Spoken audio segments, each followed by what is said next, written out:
샬롬 할렐루야. 로마서 8장 12에서 16절여. 그러므로 형제들아 우리가 빚진 자로 돼 육신에게 져서 육신대로 살 것이 아니니라.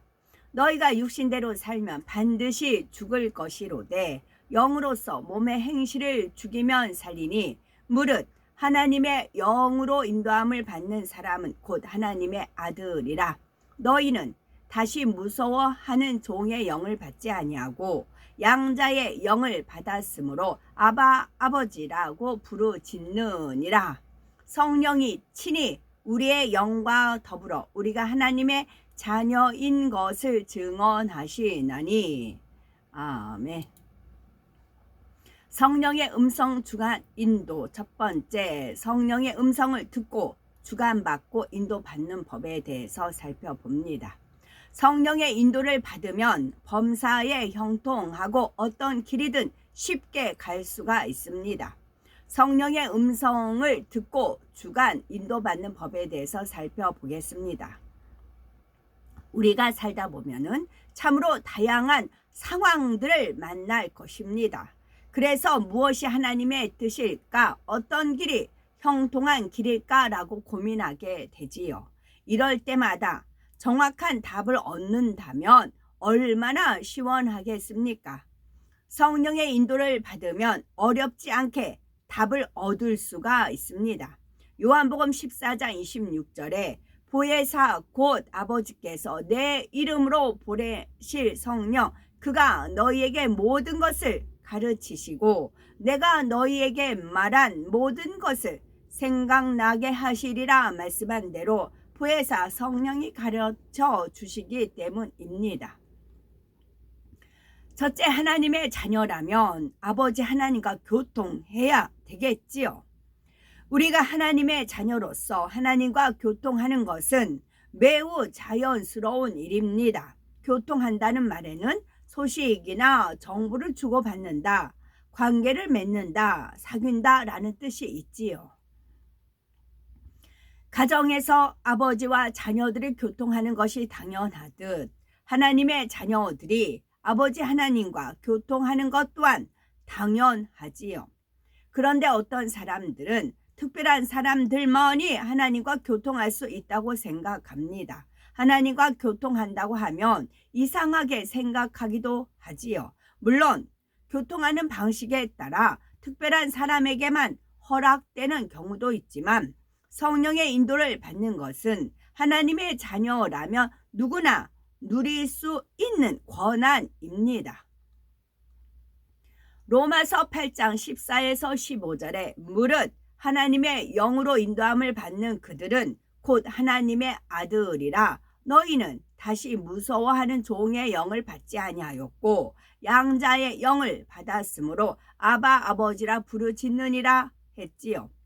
하나님의 영으로 인도함을 받는 사람들이 하나님의 아들이고 하나님을 아바 아버지라 부른다고 말씀합니다.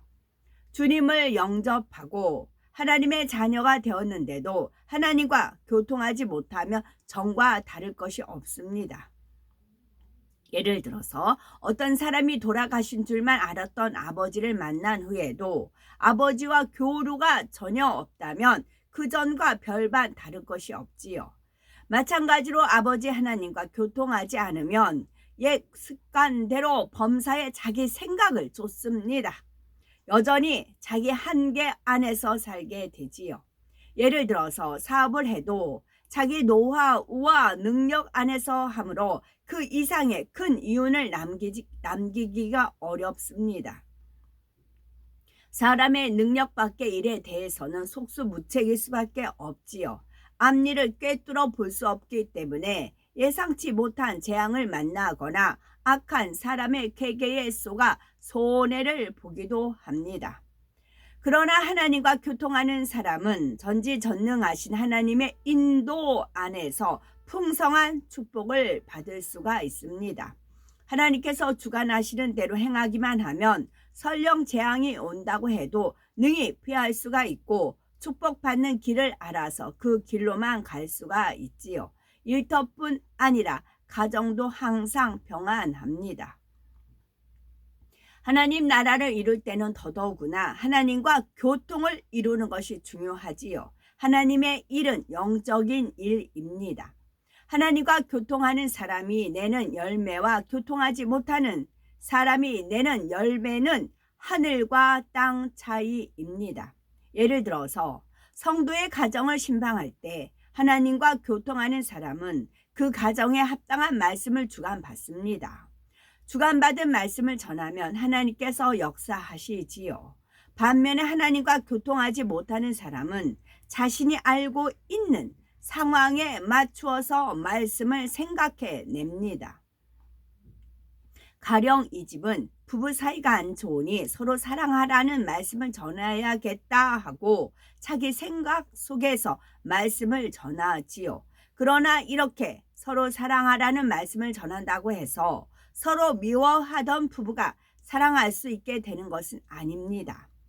하나님께서 역사하셔서 근본의 문제를 해결해 주셔야만 합니다. 그러기 위해서는 그 가정에 정말 필요한 말씀이 무엇인지 알아야 합니다. 하나님만이 정확히 아시기에 하나님과 교통하여 그 말씀을 주관받아야 하는 것이지요. 하나님께 주관받은 말씀을 증거하면 말씀의 권세가 따릅니다. 영혼들에게 통해 자복의 은혜가 임하고 심령이 변화되는 역사가 일어나지요. 심령이 변화되어 영혼이 잘 되어 가면은 축복도 임합니다. 이렇게 영으로 신방해야 많은 양떼가 튼튼해지고 맡은 교구나 선교회가 부흥합니다. 물론 하나님과 교통하지 못하는 사람도 양떼를 좋은 말로 위로하고 육으로 잘해 주어서 영혼을 갈무리하기도 합니다. 잠시 부흥하는 것처럼 보이기도 하지요. 그러나 이렇게 육으로 갈무리한 영혼들은 어떤 시험을 당하면 마치 비바람에 썩은 과일이 떨어지듯이 우수수수 떨어져 나갑니다. 혹은 자신에게 잘해주던 일꾼이 다른 곳으로 옮겨가면 신앙이 미지근해지지요. 이는 참 믿음을 심어주지 않았다는 증거입니다. 이처럼 육적으로 사명을 감당하면 아무 상급도 받을 수가 없습니다. 그러므로 하나님을 믿는 자녀라면, 특히 하나님의 일을 하는 주의 종이나 일꾼이라 하면 반드시 하나님과 교통해야 하며 하나님과 교통하기를 간절히 사모해야 합니다. 두 번째, 하나님과 교통해서 인도받으면 범사에 형통합니다. 성경을 보아도 믿음의 선진들은 한결같이 결이 같다는 거예요. 항상 결이 같다, 한결같이 하나님과 밝히 교통하여 하나님의 영으로 인도받았음을 알 수가 있습니다. 특히 다윗은 항상 어린아이처럼 하나님을 전적으로 의지했지요. 사무엘하 5장 18에서 25절을 보면 다윗이 하나님과 교통하여 전쟁에서 승리하는 모습을 볼 수가 있습니다. 다윗이 온 이스라엘의 왕이 되었을 때 블레셋 군대가 느바임 골짜기에 가득 차도록 몰려왔지요. 이때 다윗은 무작정 나가 싸운 것이 아니라 먼저 하나님께 여쭈었습니다. 내가 블레셋 사람에게로 올라가리이까? 여호와께서 저희를 내 손에 붙이시겠나이까? 하나님께서는 다윗에게 올라가라. 내가 단정코 블레셋 사람을 네 손에 붙이리라 하고 답하셨지요. 다윗은 하나님의 말씀을 의지하여 올라가서 블레셋 사람들을 물리쳤습니다. 다윗은 이전에도 블레셋과의 전쟁에서 승리를 거둔 경험이 있었습니다. 또 다양한 전쟁 경험이 있었지요. 더구나 이제는 군대 장관도 아니고 유다 한 지파의 머리도 아닌 온 이스라엘 족속의 왕으로 등극했습니다. 얼마든지 당당하게 전장으로 나가 블레셋 군대와 맞서 싸울 수 있지요. 그런데도 다윗은 하나님의 뜻을 여쭈었고 그 결과 승리를 거두었습니다. 그런데 얼마 후 또다시 블레셋 군대가 같은 장소로 몰려왔습니다. 이전과 같은 장소이고 싸워본 지 얼마 안 된 상대이니 그냥 출전할 수도 있습니다. 그러나 다윗은 이번에도 하나님께 여쭙니다.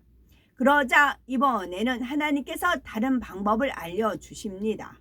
올라가지 말고 저희 뒤로 돌아서 뽕나무 숲을 맞은편에서 저희를 엄습하되 뽕나무 꼭대기에서 걸음 걷는 소리가 들리거든 곧 동작하라. 그때 여호와가 네 앞서 나아가서 블레셋 군대를 치리라 하고 세세하게 전술을 일러주셨지요. 순종한 다윗은 이번에도 큰 승리를 거두었습니다. 다윗은 이 전투에서만 이렇게 행한 것이 아니라 범사의 일은 어떻게 될까요? 이번에는 제가 어떻게 할까요? 하고 하나님께 여쭙고 그대로 순종했습니다. 이렇게 행할 때마다 형통한 길로 갈 수가 있었지요. 그래서 설령 음침한 사망의 골짜기에 거할지라도 다윗에게는 두려움이 없었습니다. 우리도 범사의 하나님과 교통하여 하나님께 인도받으면 무슨 일이든 형통합니다. 하나님께서는 그 어느 책략가보다 지혜로우시고 이 세상 어떤 권세자보다 능력이 크시지요. 또한 섬세하시고 자상하십니다. 범사에 이런 하나님께 인도받기를 간절히 사모하는 우리가 되어야 되겠지요. 세 번째, 하나님과 교통하는 방법입니다. 성령의 음성을 듣고 성령의 주관, 성령의 인도를 받는 것은 삼위일체 하나님과 교통하는 방법의 하나입니다.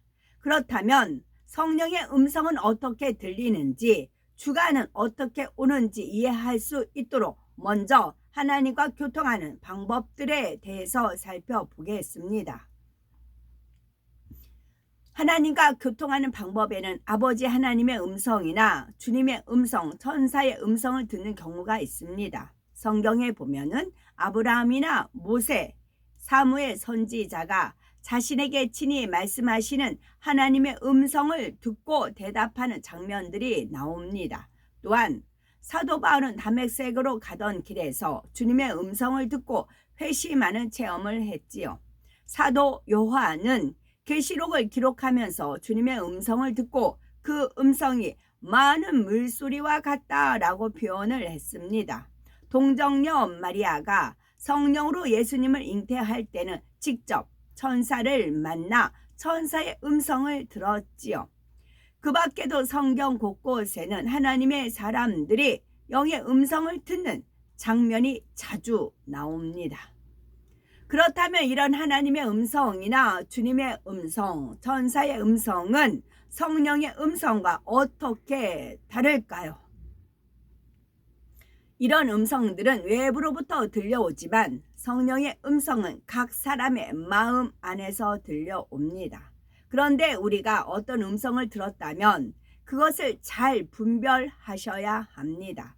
어떤 사람은 악한 영의 역사를 받으면서 하나님 또는 주님의 음성을 들었다고 합니다. 하나님께서 자기 귀에 대고 쏘곤쏘곤 말씀하셨다고 말하는 사람도 있지요. 그러나 하나님의 음성은 이렇게 들리는 것이 아닙니다. 어떤 분들은 성령의 음성을 듣고도 하나님의 음성을 들었다 혹은 주님의 음성을 들었다라고 말합니다. 이것은 정확한 표현이 아니지요. 하나님과 교통하는 경우 중 하나님의 음성이나 주님의 음성, 천사의 음성 등을 듣는 것은 성도들이 일반적으로 체험하는 경우는 아닙니다. 하나님의 뜻을 이루기 위해서 하나님께서 보실 때 합당한 사람에게 때를 쫓아 들려주시는 것이기 때문이지요. 하나님께서 우리와 교통하시기 위해서 일반적으로 사용하시는 방법은 바로 성령의 음성을 듣게 하시는 것입니다. 하나님의 음성이나 주님의 음성이 외부에서 들려오는 것이라면 성령의 음성은 우리 마음 안에서 들려옵니다. 고린도전서 6장 19절에 너희 몸은 너희가 하나님께로부터 받은 바 너희 가운데 계신 성령의 전인 줄을 알지 못하느냐? 너희는 너희의 것이 아니라 말씀한 대로 성령은 우리 마음을 성전 삼아 마음 안에 거하심으로 음성도 우리 마음 안에서 들려오는 것입니다. 성령의 음성은 어떤 또렷한 소리로 들리는 것이 아닙니다. 우렁차고 정확한 말소리가 들린다든지 하는 것이 아니지요.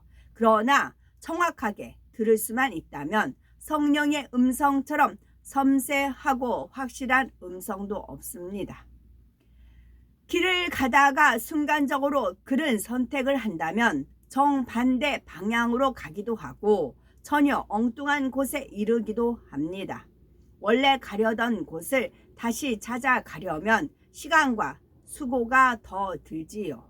하나님의 자녀가 성령의 인도를 받지 못하면 이와 비슷한 일이 벌어집니다. 이 길이 분명 맞는 것 같은데 막상 가보면 아니고 지난번에도 잘 되었으니 이렇게 하면 또 잘 될 것 같은데 잘 안 되기도 하지요. 반면에 매 순간 성령의 인도를 받으면 범사에 형통하고 어떤 길이든 쉽게 갈 수가 있습니다. 성령의 음성을 듣고 주간 인도받아서 항상 평탄한 길로만 가는 복된 우리가 되어야 되겠습니다. 아멘.